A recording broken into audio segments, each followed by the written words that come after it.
He was the king of the underworld, a man who supposedly didn't have a heart to break. I was just a waitress, invisible to the billionaires and warlords filling the room. I thought I could hide the pain. I thought I could hide the bruises painted on my skin by a man who promised to love me. I was wrong. When the room spun and the darkness took me, I didn't hit the cold floor. I landed in arms made of steel. I didn't expect him to catch me. And I certainly didn't expect the devil himself to look at my battered arm, his eyes turning into endless pools of rage, and whisper the 3 words that would burn the city to the ground. Who? Hurt? You? The dressing room mirror at the gilded cage was cracked in the corner, fracturing Jane Vance's reflection into 2 distinct people. One was the girl she used to be, bright-eyed, hopeful, studying graphic design on a scholarship. The other was the woman staring back at her now, pale, hollow-cheeked, and trembling as she tried to pull her uniform blouse over her head without screaming. Jane grit her teeth, a sharp hiss of air escaping her lips. Her ribs felt like shattered glass grinding together. Just get through the shift, she told herself, her internal voice sounding far more confident than she felt. Just 8 hours. Then you get the tips. Then you can pay him. She adjusted the high collar of her black silk blouse, ensuring it covered the purpling mark on her collarbone. She checked the cuffs of her sleeves, pulling them down to her knuckles to hide the fingerprints. 3 distinct bruises on her forearm, where Marcus had grabbed her too hard because the pasta was too salty. Marcus Thorne. The name used to sound charming. Now it sounded like a prison sentence. He was a mid-level enforcer for a loan shark outfit, a man who derived his power from making others feel small. And lately, Jane was the smallest thing in his world. "Jane, you're on the VIP floor tonight. Table 1, the floor manager, harsh-voiced Gary, barked from the hallway. Jane froze. Table 1 was the do not speak unless spoken to ascendiste table. It was reserved for the heavy hitters, the politicians, the tech moguls, or, on nights like tonight, the families. "Gary, please," Jane whispered, stepping out, clutching her side. "Can I just work the bar? I'm not feeling well." Gary looked her up and down, sneering at her pale complexion. "You look like a ghost, Vance. Which is perfect, because the men at table 1 don't want to see you. They just want their scotch. Get out there. Big tips tonight. Don't blow it." She didn't have a choice. She needed the money. Marcus had added interest to the debt her father had left behind, a debt she had foolishly agreed to assume to keep her dad's legs from getting broken.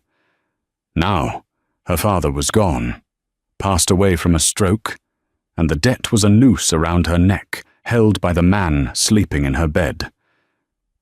Jane took a deep breath, instantly regretting it as her ribs throbbed, and picked up her serving tray. She walked through the velvet curtains and into the dim, smoky roar of the main floor. The atmosphere was heavy tonight. The air smelled of expensive cigars, terrified waiters, and raw power. At the center of the room sat table 1. It was occupied by 4 men. 3 of them were large, scarred, and laughing loudly. But the fourth man sat in silence, Lorenzo Moretti. Even Jane, who tried to keep her head down, knew who he was. The Capo dei Capi, the head of the Moretti crime syndicate. He controlled the docks, the unions, and half the real estate in New York. He was devastatingly handsome in a terrifying way. Sharp jawline, hair black as oil, and wearing a tuxedo that cost more than Jane's entire life earnings. He wasn't drinking. He was watching the room with eyes the color of cold steel. Jane's heart hammered against her bruised ribs. Don't look at him. Just serve the drinks. She approached the table, her hands shaking slightly. The pain in her side was becoming a raw, a hot poker twisting in her gut. She hadn't eaten in 2 days because Marcus had thrown her dinner against the wall. "Gentlemen," she murmured, her voice barely audible. One of the loud men, a brute named Silas, looked up and leered. "Well, look at this little flower. You look like a strong breeze would knock you over, sweetheart." "The drinks," Lorenzo said. His voice was low, a velvet rumble that cut through the noise of the club instantly. He didn't look at her. He looked at his glass. "Leave them." "Yes, sir," Jane said. She reached out to place a crystal tumbler of scotch in front of him. But as she leaned forward, her body betrayed her. The sharp movement twisted her torso.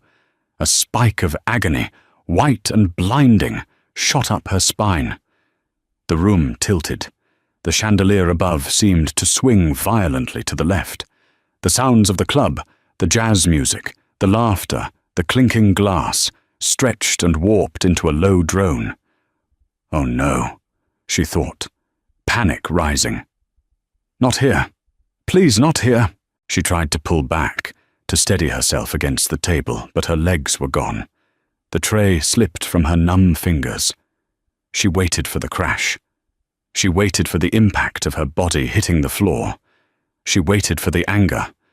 But the crash never came. Jane didn't hit the floor. In a movement so fast it was almost a blur, Lorenzo Moretti had surged from his chair. Before her knees could buckle completely, a powerful arm wrapped around her waist, suspending her inches from the ground. The tray clattered onto the table, spilling ice, but the glass didn't break. The entire club went silent. The music seemed to stop. Every eye in the room turned to table 1. Lorenzo Moretti, the man who supposedly never touched the help, was holding the waitress against his chest. Jane gasped, her vision swimming in and out of focus. She was conscious, but barely. She could smell him, sandalwood, gunpowder, and expensive rain. He felt like a statue, hard and unyielding, yet his grip was surprisingly secure. "Breathe," Lorenzo commanded. It wasn't a suggestion. Jane tried to push herself up, terrified. If she made a scene, Gary would fire her. If she got fired, she couldn't pay Marcus. If she couldn't pay Marcus... I'm sorry, she stammered, her head lolling back against his shoulder. "I slipped. I'm so clumsy. Please let me go." Lorenzo didn't let go. Instead, his brow furrowed. He wasn't looking at her face. He was looking at her arm. When he had caught her, her sleeve had ridden up. The black silk had bunched at her elbow, exposing the pale skin of her forearm. Under the harsh lights of the chandelier, the bruises were impossible to miss. They were ugly, yellow and purple marks shaped distinctly like fingers. The silence at the table was deafening. Silas, the bodyguard, stopped laughing. He saw what his boss was looking at. Lorenzo's hand, the one not holding her up, moved slowly. His fingers, rough but gentle, brushed against the skin just below the bruises. Jane flinched, a hiss of pain escaping her lips before she could stop it. That flinch was all the confirmation he needed. Lorenzo looked up, finally locking eyes with her. His eyes were no longer cold steel. They were an inferno, a terrifying, controlled burn of ancient violence. "This isn't from a fall," Lorenzo said. His voice carried a dangerous calm that frightened Jane more than shouting would have. "It's nothing," Jane whispered, tears pricking her eyes. She tried to pull her arm away, to pull her sleeve down, but she was too weak. "I bumped into a door. Please, sir, I need to get back to work." "You are done working tonight," Lorenzo declared. He looked at Silas. "Get the car." "Sir?" Silas asked, blinking. "Get the car." Lorenzo shifted his grip, effortlessly lifting Jane into his arms bridal style. She was light, dangerously light, and that fact seemed to anger him even more. She weighed nothing. She was fragile, and someone had treated her like a punching bag. "Put me down!" Jane panicked, a surge of adrenaline cutting through the haze. "You don't understand. He'll be angry if I'm late. I have to go home." Lorenzo stopped moving. He looked down at her, his face inches from hers. The intensity of his gaze paralyzed her. "Who?" Lorenzo asked. "What?" "You said he will be angry," Lorenzo clarified. His jaw ticked. "Who is he?" Jane clamped her mouth shut. She couldn't say Marcus's name. Marcus always said he had friends in high places. What if he knew this man? What if this man gave her back to Marcus to settle a score? "Nobody," she lied, her voice trembling. "My landlord." Lorenzo stared at her for a long second, analyzing the lie. He didn't believe her, but he didn't press it. Not yet. "Silas!" Lorenzo called out without looking back. "Nobody leaves this club until I know who hired this girl and where she lives. I want her file. Now." He carried her through the stunned crowd. People parted like the Red Sea. No one dared to speak to him. No one dared to stop him. As they reached the cool night air, the dizziness returned to Jane. The adrenaline faded, leaving only the throbbing pain in her ribs. Her head fell against Lorenzo's chest. She felt the vibration of his voice as he spoke to his driver. "Hospital? Or the mansion, boss?" the driver asked. Lorenzo looked down at the woman unconscious in his arms.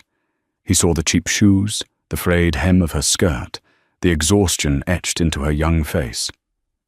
"The mansion," Lorenzo said darkly. "If she goes to a hospital, the police get involved, and the rat who did this goes into hiding. I want him found. And when I find him—" He didn't finish the sentence. He didn't have to. He stepped into the back of the armored SUV, cradling Jane as if she were made of porcelain. As the car pulled away, he gently pulled her sleeve up again, tracing the outline of the bruise with his thumb. "Who hurt you, little bird?" he whispered to the silence. "Because I'm going to make sure they never use these hands again." The first thing Jane noticed was the silence. Her apartment building was never silent. There was always the bass of reggaeton from the floor below, the screaming arguments of the couple next door, or the terrifying, heavy footsteps of Marcus coming up the stairs at 3 a.m. But this silence was absolute. It felt expensive. The second thing she noticed was the smell. It wasn't the scent of stale beer and cheap cologne that clung to Marcus and her apartment. It was rich, sandalwood, old leather, and a faint, crisp scent of winter air.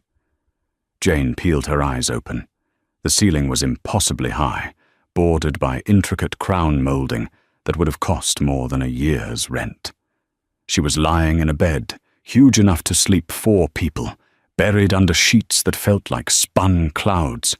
Panic, sharp and cold, pierced the haze in her mind. She sat up too fast. A gasp ripped from her throat as her battered ribs protested violently. She clutched her side, realizing with a jolt that she wasn't wearing her waitress uniform. She was drowning in an oversized charcoal grey cashmere t-shirt. Where am I? What time is it? Her heart hammered against her chest like a trapped bird. Marcus. If she wasn't home when he woke up, if she hadn't made coffee, if she hadn't put the tips on the counter. The consequences didn't bear thinking about. The bruises on her arm would seem like a caress compared to what he would do if he thought she had run off. She scrambled to the edge of the massive bed, her legs shaking as her feet touched a thick Persian rug. She had to get out. She had to get back to her miserable, terrifying reality before it got worse. The heavy oak door across the room clicked open. Jane froze, snatching a silk pillow to her chest as a shield, her eyes wide with terror. Lorenzo Moretti walked in. Without the dim lighting of the nightclub, he was even more imposing. The tuxedo jacket was gone, his sleeves rolled up to reveal forearms corded with muscle and marked with faint, pale scars. He held a glass of water and a small white pill. He stopped when he saw her standing, his dark eyes narrowing slightly. "You should be resting," he said. His voice was just as low, just as vibrating with power as it had been in the club. It wasn't a question, it was a statement of fact. "Where are my clothes?" Jane's voice was a brittle whisper. "I have to go. Please, I can't be here." Lorenzo walked slowly toward her. He moved like a predator trying not to spook its prey, deliberate, calm, but radiating lethal energy. He set the water and the pill on the bedside table. "Your clothes were burned," he said quietly. "They reeked of fear and that cheap restaurant." Jane stared at him, horrified. "Burned? I can't afford new clothes. You don't understand. I have to get home. He will be what?" Lorenzo interrupted, stepping closer. He stopped just a foot away from her. The sheer size of him was overwhelming. He smelled of danger and expensive soap. "Angry?" Jane flinched at the word. Lorenzo's jaw tightened. He reached out slowly. Jane tried to scramble backward onto the bed, whimpering, but he was too fast. His hand didn't grab her. It hovered just above her shoulder, a gesture meant to calm rather than restrain. "Look at me, Jane," he commanded. She forced her eyes to his. They were pitch black, bottomless pits that seemed to see right down to the terrified little girl hiding inside her. "My doctor looked at you while you were out," Lorenzo said, his voice devoid of emotion, which made the words heavier. "You have 3 cracked ribs. You're malnourished, dehydrated, and your left arm—" His eyes dropped to the pillow she was clutching. Her grip slackened, revealing the purple-black fingerprints stamped into her pale forearm. "He grabbed you," Lorenzo murmured, his gaze tracing the marks. "He grabs you often. And when you don't do what he wants, he hits you in the ribs so the marks don't show when you're dressed." Tears welled in Jane's eyes, hot and humiliating. It was one thing to live the nightmare. It was another to have this powerful stranger dissect it so clinically. "It's none of your business," she cried, her voice shaking. "You're making it worse. If I don't go back right now, he'll think I'm cheating, or I'm running, and he'll do nothing." Lorenzo's voice shifted. The calm broke, revealing a glimpse of the furnace beneath. "Because you are not going back." Jane shook her head frantically. "You don't know him. He knows people. Bad people." A dark, humorless smirk ghosted across Lorenzo's face. It was terrifying. "Does he now?" He took another step closer, closing the gap. The heat coming off him was intense. He reached up, and with a gentleness that seemed completely alien to a man built for violence, he brushed a stray tear from her cheek with his thumb. His skin was rough, calloused from years of handling guns and money. The touch sent a strange jolt through Jane. Fear mixed with something else, something like hope, which terrified her more than anything. Hope was dangerous. Hope got you hurt. "Little bird," Lorenzo whispered, his eyes burning into hers. "You think the man hurting you knows bad people? You have no idea what bad people look like." He leaned in closer, his voice dropping to a growl that vibrated through her chest. "You're looking at the king of them right now, and you're under my protection." An hour later, Lorenzo stood in his study, a room that smelled of old scotch and ruthless decisions. He stared out the bulletproof floor-to-ceiling windows overlooking the sprawling grounds of his estate. It was raining now, hard against the glass. He hadn't felt this particular kind of rage in years. Usually, his violence was business. It was transactional. Someone owed money. Someone broke a rule. Someone crossed a line. It was neat, tidy, and devoid of emotion. This was different. The image of Jane Vance, So fragile she felt like she might break in his hands, yet trying to stand up to him to protect the very monster who was destroying her, burned in his mind. The bruises on her arm, the way she flinched when he moved too fast. It awoke something primal in him, a possessive, archaic instinct that roared that she was his to guard. The heavy oak door opened, and Silas walked in. Silas was a mountain of a man, loyal to the bone and efficient as a guillotine. He held a manila folder. "We got it, boss," Silas said, his voice gravelly. He didn't sit down. Lorenzo turned from the window, his face a mask of icy calm. "Tell me." Silas opened the folder. "Jane Vance, 23, orphaned as of 6 months ago. Her old man was Frank Vance, a low-rent gambler with a taste for the ponies. He died owing 50 grand to the Russo outfit." Lorenzo's lip curled in disgust. The Russos. Sloppy, loud operators who dealt in bottom-tier loans and petty extortion. "The girl took the debt?" Lorenzo asked. "Yeah. Dumb move, but she didn't want them breaking her old man's legs before he died. She's been paying Vig only, barely making a dent." "And the collector?" Lorenzo asked, though he already suspected the answer. Silas tossed a glossy photo onto Lorenzo's mahogany desk. It was a mugshot of a man with slicked-back blonde hair, a weak chin, and eyes that looked mean and stupid. "Marcus Thorne," Silas spat the name out, two-bit enforcer for the Russos, has a rap sheet for assault, petty theft. He's been living with the girl for 3 months. "Ensuring payment," he calls it. Lorenzo stared at the photo. Marcus Thorne, a parasite feeding on a host too weak to fight him off, a man who felt big by making a woman feel small. A cold, deadly clarity washed over Lorenzo. "Where is he right now?" Lorenzo asked, his voice barely above a whisper. "At their apartment in Queens, waiting for her. My guys said he looks agitated, probably wondering where his cash cow is." Lorenzo picked up the photo and slowly crushed it in his fist. He looked up at Silas. "Bring him to the warehouse on the docks, the soundproof one." Silas nodded, a grim smile touching his lips. He knew that look in the Don's eyes. It meant someone was about to experience a very long, very painful night. "You want him roughed up first?" "No," Lorenzo said sharply. "I want him untouched. I want him arrogant.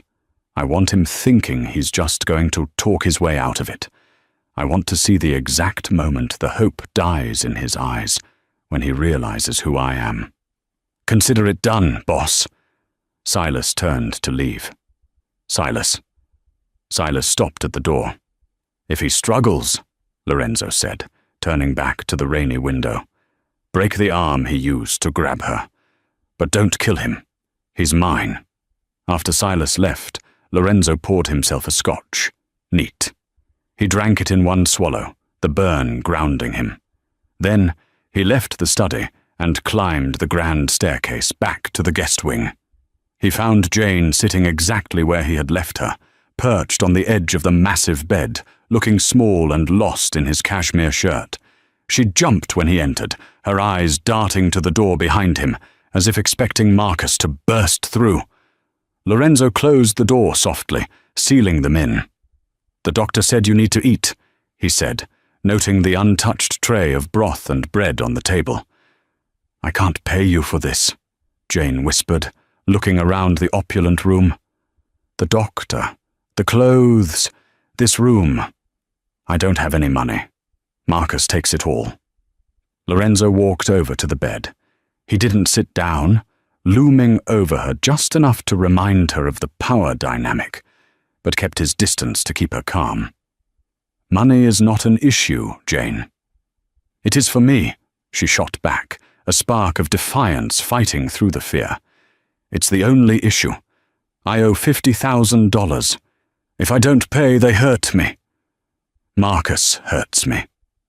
Lorenzo let the silence stretch for a moment. He needed her to hear the next words clearly. Marcus Thorne, Lorenzo said the name, tasting the bile of it. Jane went rigid, all the colour drained from her face. How do you know his name? Did I say it? Oh God, if he knows I'm here.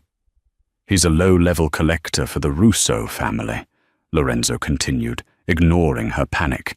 He's a nobody, Jane, a bug on the windshield of this city. He stepped closer, his voice dropping into that compelling, hypnotic rhythm. You think he's powerful because he controls your world, but his world is tiny, and I own the ground it sits on. Jane stared up at him, her breath catching in her throat. The way he spoke, with such absolute certainty, made her head spin. He's waiting for me, she whispered, tears spilling over again. He's going to be so angry. Lorenzo reached down and gently tilted her chin up so she had to look at him. His eyes were fierce, possessive, and terrifyingly intense. Let him wait, Lorenzo said. Marcus Thorne will never touch you again.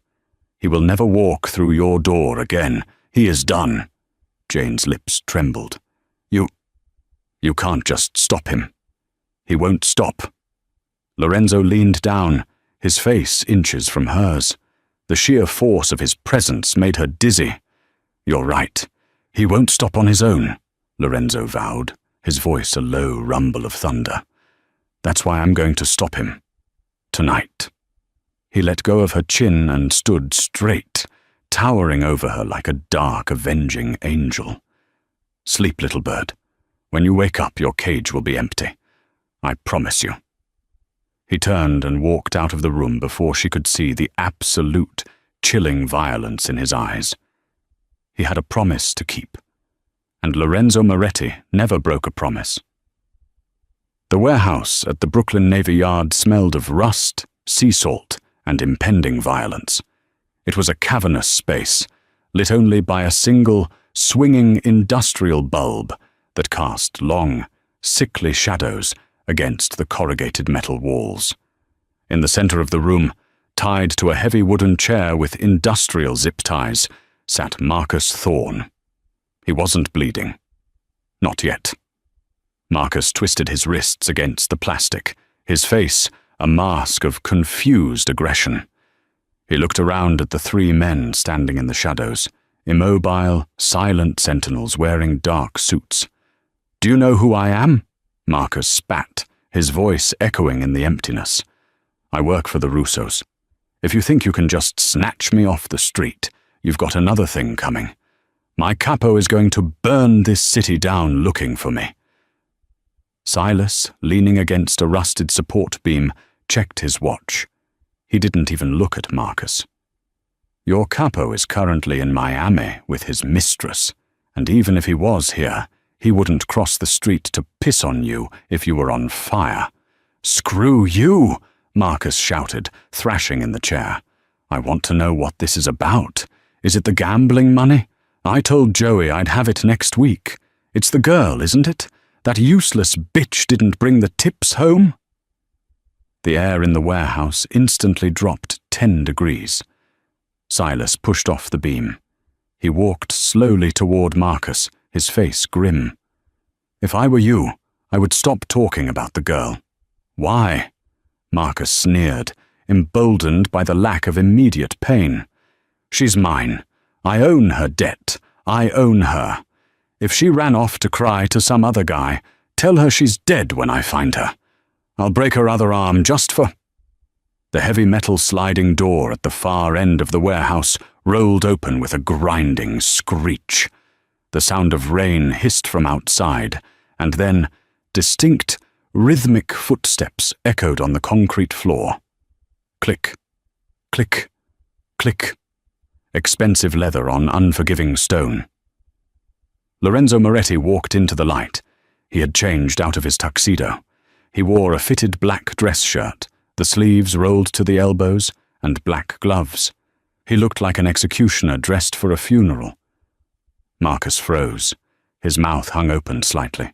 He recognized the face. Everyone in the underworld recognized the face.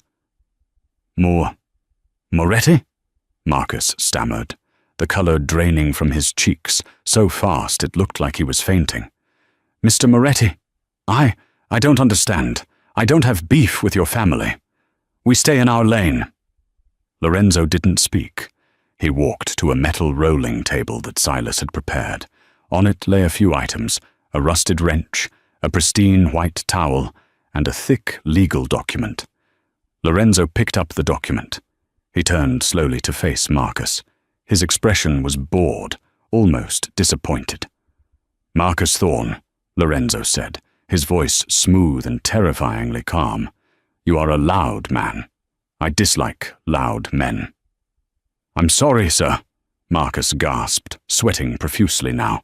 I didn't know. Whatever I did, I'll fix it, I swear. You can't fix it, Lorenzo said, walking closer.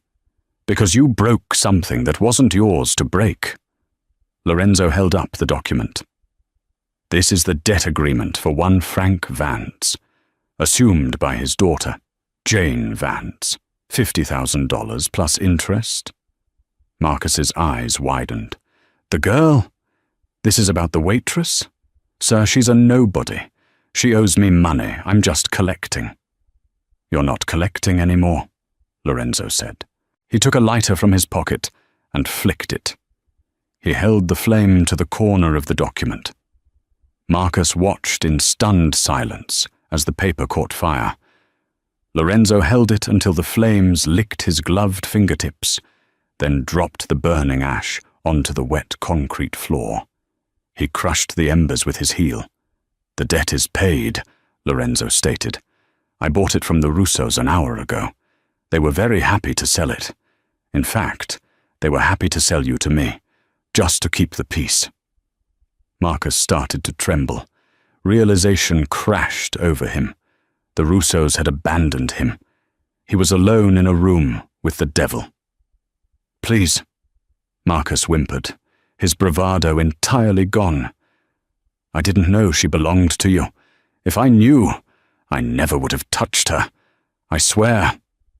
But you did touch her, Lorenzo said softly. The calm finally cracked, revealing the inferno beneath. Lorenzo moved. He was a blur of motion. He grabbed the back of the chair and spun it around, so Marcus was facing the table. He slammed a hand onto Marcus's shoulder, pinning him. You grabbed her arm, Lorenzo whispered into Marcus's ear. I saw the marks, 3 fingers on top, thumb on the bottom. You squeezed until the blood vessels burst. Did it make you feel strong, Marcus? Hurting a girl who weighs 100 pounds? No, she wouldn't listen. She fainted in my arms tonight because her body couldn't handle the pain anymore, Lorenzo roared, the sound echoing off the walls like a gunshot. He grabbed Marcus's left arm, the arm he used to grab Jane. He slammed it onto the metal table. Silas stepped forward instantly, strapping Marcus's wrist down before he could pull away. What are you doing? Marcus screamed, tears streaming down his face. Please, I'm sorry. I'll leave town. I'll never see her again. Lorenzo picked up the heavy iron wrench. He weighed it in his hand, looking at it thoughtfully. You're right about one thing, Lorenzo said coldly. You will never see her again. But I need to make sure you remember why. He looked Marcus dead in the eyes. You used this hand to hurt what is mine. Now, the hand pays the price. No, please. Lorenzo didn't hesitate. He swung the wrench. The sound of bone shattering was louder than the rain. It was a sickening, wet crunch that filled the warehouse. Marcus's scream was primal. It tore from his throat, a high-pitched shriek of agony that went on and on until he ran out of breath and collapsed against the restraints, sobbing and retching. Lorenzo dropped the wrench. It clattered onto the floor. He peeled off his black gloves, his face returning to that mask of icy indifference. He looked at Silas. Dump him at the ER, Lorenzo ordered, turning his back on the sobbing man. Tell the doctors he fell, And tell him that if he ever speaks Jane's name, if he ever looks in her direction, if he ever even thinks about her, the next time I won't aim for the arm. I'll aim for the head." "Yes, boss," Silas said, motioning for the other guards to cut Marcus loose. Lorenzo walked toward the exit. The rain was still falling, washing the city clean. He felt a strange sense of relief. The monster in the chair had been dealt with. The debt was ash. Now came the hard part. Now he had to go back to the mansion and convince a terrified bird that she didn't need to fly away. Jane woke up screaming. It was a strangled, silent scream, the kind that gets stuck in your throat when you're dreaming of falling. She sat bolt upright, gasping for air, her hands flying to protect her face from a blow that wasn't coming. "Jane, it's okay. You're safe." The voice was deep and steady. It cut through the panic like a lighthouse beam through fog. Jane blinked rapidly. Sunlight was streaming through the massive windows, bathing the room in gold. She wasn't in her dark, mouldy apartment. She was in the palace, and sitting in a velvet armchair in the corner, reading a newspaper, was Lorenzo Moretti. He looked different in the daylight, less like a creature of the night and more like a prince from a dark fairy tale. He wore a crisp white shirt, unbuttoned at the collar, and grey slacks. He looked tired, but his eyes were alert, watching her. Jane pulled the duvet up to her chin, her heart still racing. I had a nightmare."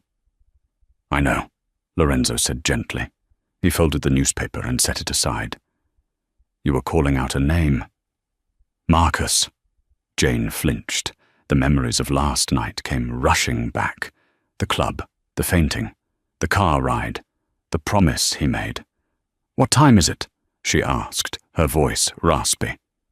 "It's past noon," Lorenzo replied. "You slept for 12 hours. You needed it." "Noon?" Jane's eyes went wide. Panic spiked again. "I missed my shift. Gary is going to fire me. And Marcus, if I'm not there." She scrambled to get out of bed, but her body felt heavy, sluggish. Her ribs ached with a dull throb. "Jane, stop," Lorenzo said.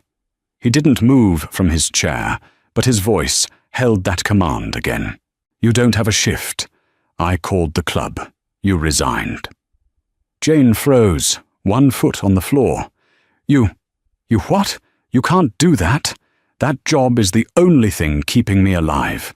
How am I supposed to pay the rent? How am I supposed to pay the debt?" She stood up, ignoring the dizziness.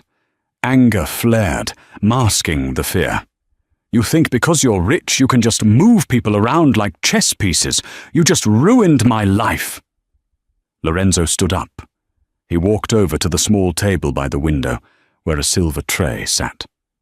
He picked up a piece of paper, not the original debt contract, but a new one, drafted by his lawyers. "Sit down, Jane." "No. Sit. Down." She sat on the edge of the bed, defeated by his tone. Lorenzo handed her the paper. "Read it." Jane took it, her hands shaking. She scanned the legal jargon. It was a transfer of debt. It stated that the debt of $50,000 previously owed to the Russo syndicate was now held by Lorenzo Moretti, and underneath that there was a stamp in bold red ink, "Paid in full." Jane stared at the words. The letters swam before her eyes. "I don't understand," she whispered. "I paid it," Lorenzo said simply. "The Russos accepted my offer. You owe nothing. Not to them. Not to Marcus." Jane looked up at him, her expression a mix of awe and terrified suspicion.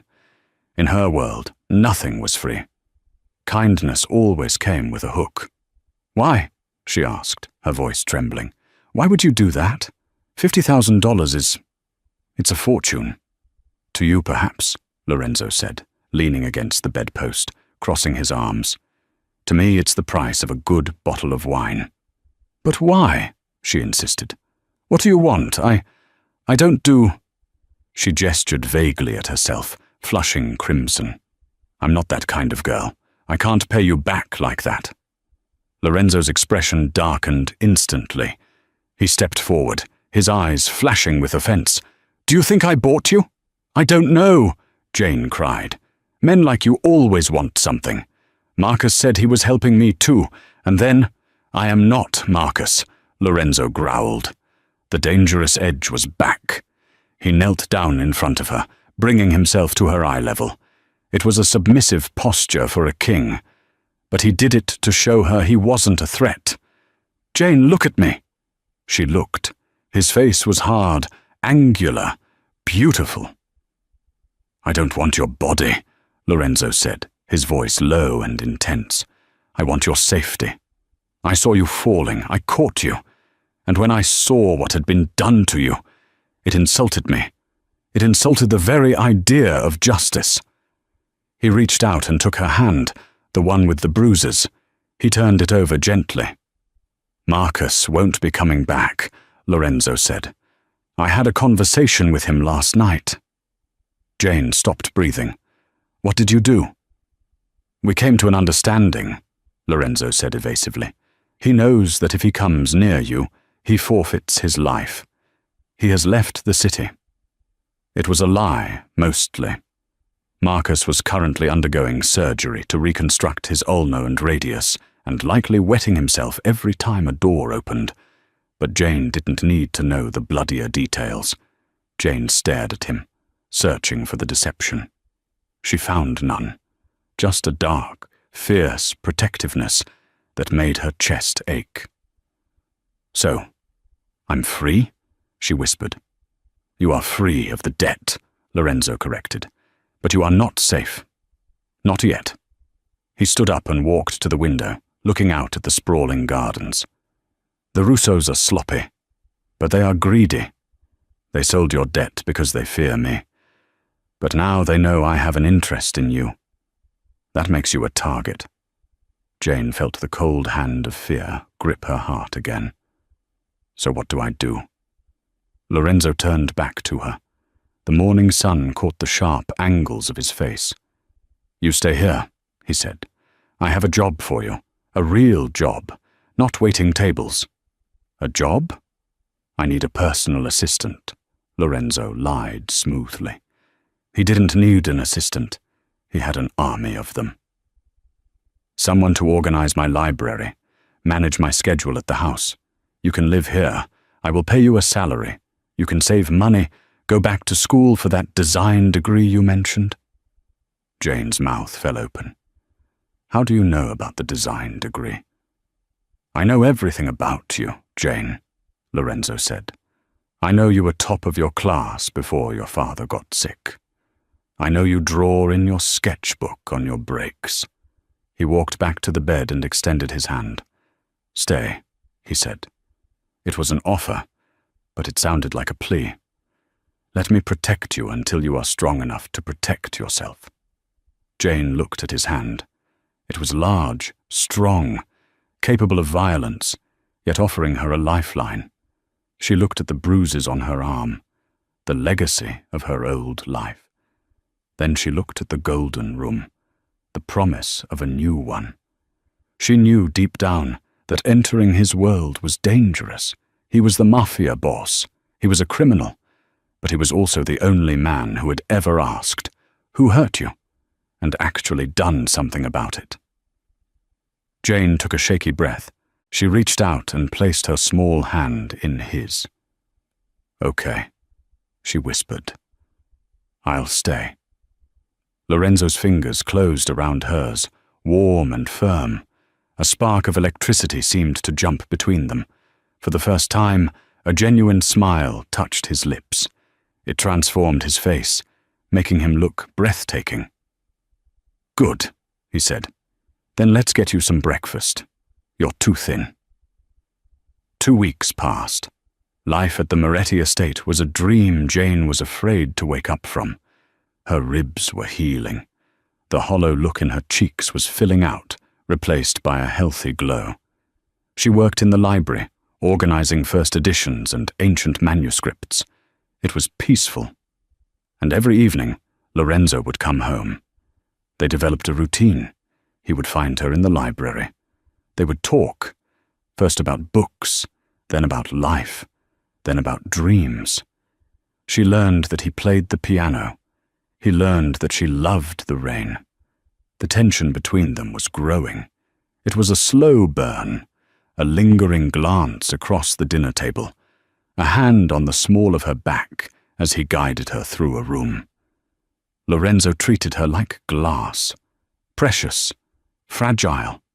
But Jane was starting to feel less like glass and more like a woman who wanted to be touched. But peace in the underworld is a fragile thing.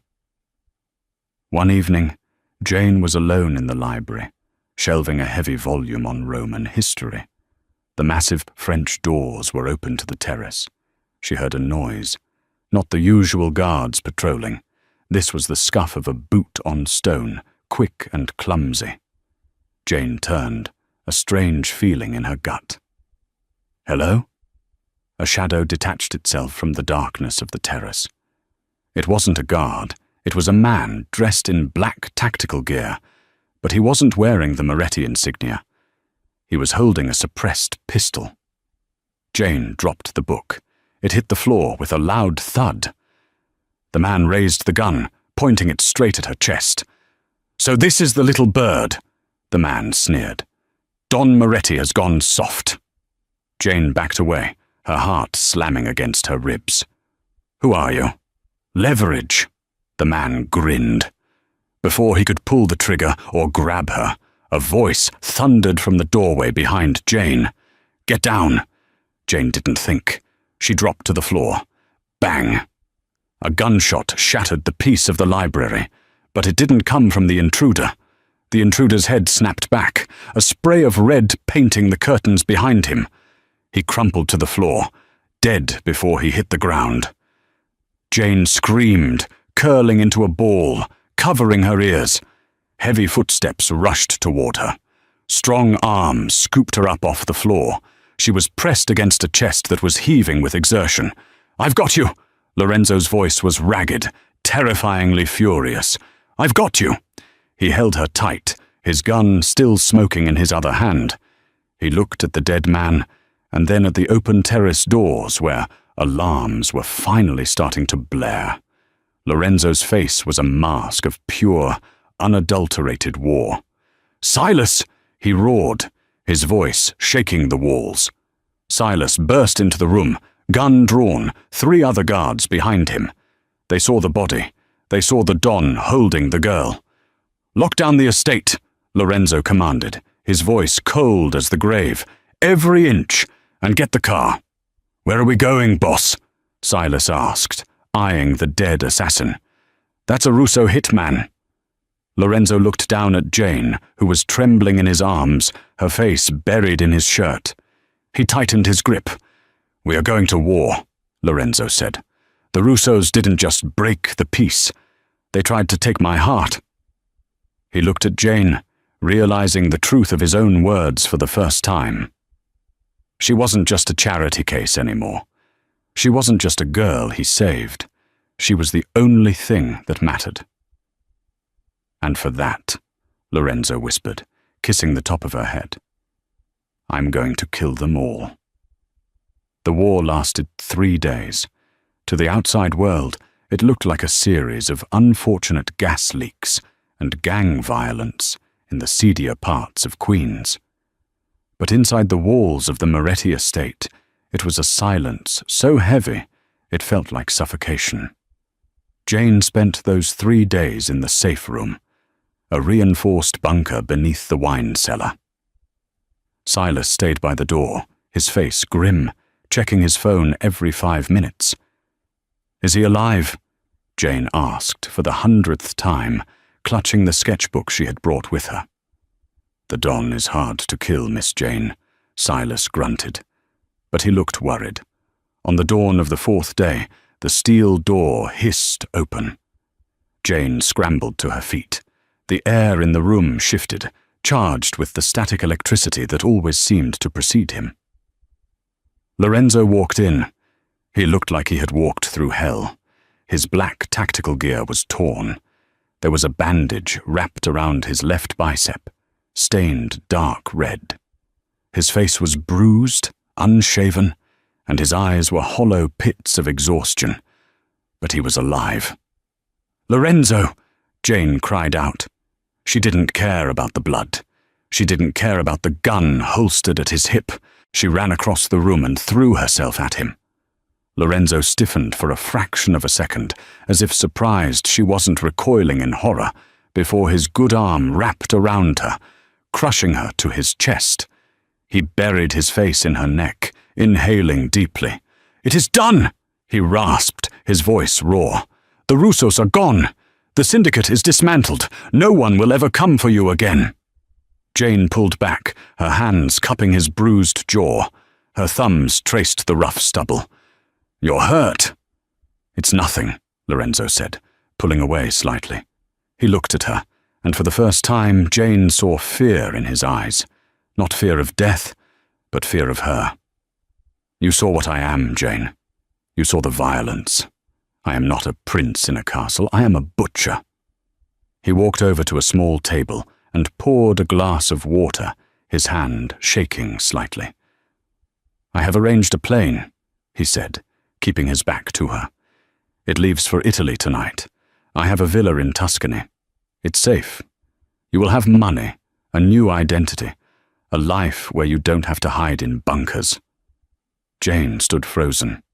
"You're sending me away?" "I am setting you free," Lorenzo corrected, turning to face her. "You are light, Jane. I am shadow. If you stay here, my darkness will eventually dim your light. I can't let that happen." Jane looked at him, really looked at him. She saw the monster he thought he was, but she also saw the man who had caught her when she fell, the man who had burned a fortune to save her from a debt, the man who had gone to war because someone dared to threaten her. She walked slowly toward him. The fear that had ruled her life for so long, the fear of Marcus, of poverty, of pain, was gone. In its place was a fire she hadn't known she possessed. "You asked me once who hurt me," Jane said, stopping inches from him. Lorenzo nodded, his jaw tight. "And I dealt with him." "You did," Jane whispered. She reached out and took the glass from his hand, setting it down. Then she took his hand, the one with the bruised knuckles, and placed it over her heart. "But you never asked me who saved me." Lorenzo's breath hitched. "Jane." "You think you're the darkness," she said fiercely, "but you're the only safety I have ever known. I don't want Tuscany. I don't want a safe, boring life with a stranger." She stepped closer, pressing her body against his. "I want the man who caught me." Lorenzo stared down at her, his resistance shattering. A low groan ripped from his throat. "I will never let you go," he warned, his voice dark and possessive. "If you stay, you are mine. Forever. There is no walking away from this life." "I'm not walking away." Jane smiled, a genuine, radiant smile that lit up the bunker. "I'm already home." Lorenzo didn't speak again. He simply claimed her mouth with a kiss that tasted of war and victory, sealing a pact that was stronger than any blood oath. 6 months later. The neon sign of the gilded cage flickered, but the line to get in wrapped around the block. Tonight was the reopening gala. A sleek black limousine pulled up to the curb. The paparazzi flashed their cameras, blinding white lights cutting the night. Silas stepped out first, opening the back door. Lorenzo Moretti emerged, looking devastating in a bespoke tuxedo. He turned and offered his hand to the woman inside. Jane took it. She stepped out, and the crowd went silent for a beat before the whispers exploded. She was wearing a gown of deep, blood-red silk that clung to her curves and left her back bare. Her hair was swept up, revealing the elegant line of her neck. She wasn't the pale, bruised waitress anymore. She stood tall, her eyes sharp and confident, her hand resting possessively on the arm of the most dangerous man in New York. They walked toward the entrance, the same entrance she used to sneak into, terrified of being late. "Are you ready?" Lorenzo murmured, leaning down to her ear. Jane looked up at him. She looked at the spot on the floor near table 1, visible through the glass doors, the spot where she had fainted, the spot where her old life ended and her new one began. She tightened her grip on his arm. "I'm ready," she said. Lorenzo smiled, a smile reserved only for her. He led her inside, past the bowing staff, past the awestruck patrons, straight to table 1. The king had returned to his court, and this time the queen was by his side. And that, my friends, is the story of Jane and Lorenzo.